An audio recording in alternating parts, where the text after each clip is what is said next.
За мен скутерът е първата любов. Това е начина да изразя себе си и то да го изразя в пространството. Да изкарам чувства от себе си. Вдъхновявам се от фолклора и от традициите, които са изключително свързани с нас самите.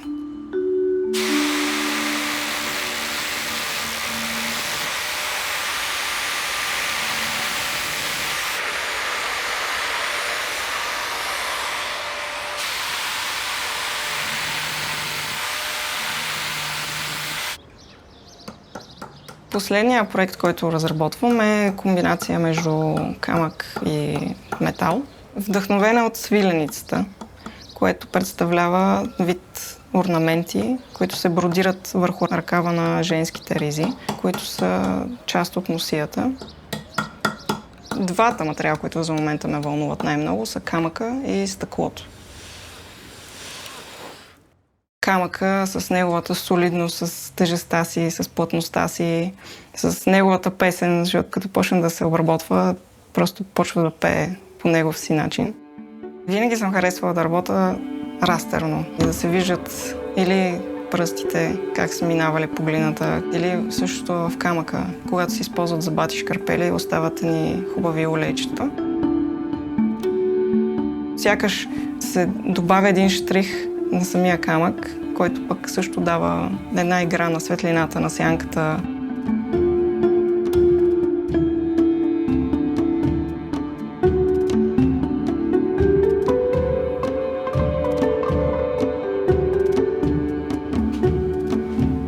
Едната част от орнамента ще бъде вдълбан в камъка, а пък другата е позитивна в метала.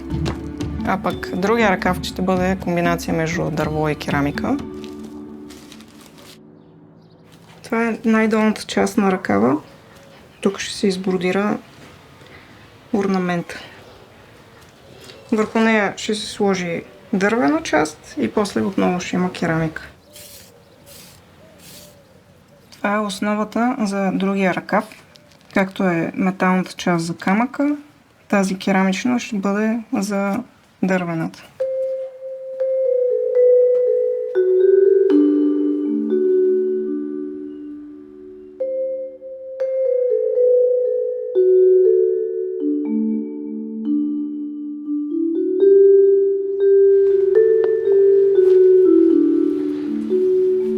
След като ми дойде идея, първо я скицирам. Ако е от камък, моделирам я в глина и след това вече се измерва и се прехвърля върху камъка.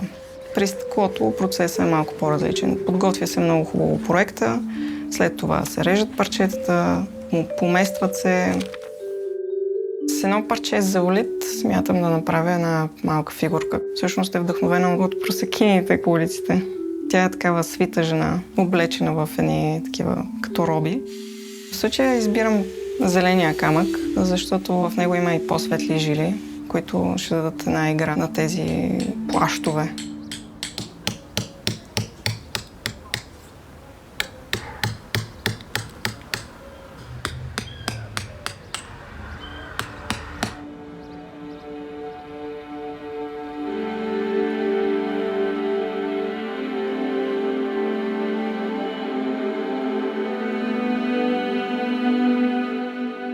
Стъклото е сякаш водата замръзва за момент и затваряш един образ, който просто остава там.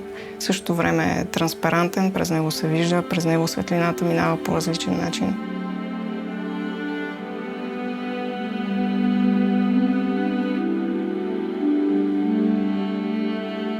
Когато работя с стъкло, има два вида процеси. Едните са с предварително отцветени стъкла, А другия процес е сама си забърквам пигментите по определен начин, нанася се на стъклото и когато се изпече, всъщност излиза цвета. Те тръгват от това, зад мен, от мозайката тази. Тя е с отцветени стъкла върху дърво. Оттам всъщност дойде идеята да се прехвърли това нещо върху хартия, което е малко обратния процес. В този голям формат по-лесно усещам цвета и композицията. Много обичам да съчетавам цветове, да си експериментирам с тях. Идеята за всяка една работа е свързана с определен обичай. За огъня избрах нестинарката. За водата избрах много интересен ритуал, нарича се пеперуда или вайдодул. Последната работа, която е свързана с земята, е лазърка, което е изключително красив обичай. Включително и аз съм била лазърка, като малка. Не искам да казвам на хората какво да виждат в изкуството ми или какво да чувстват. Аз съм затворила там своето чувство, но не е задължително те да го виждат в него. По-хубаво е да видят нещо свое вътре.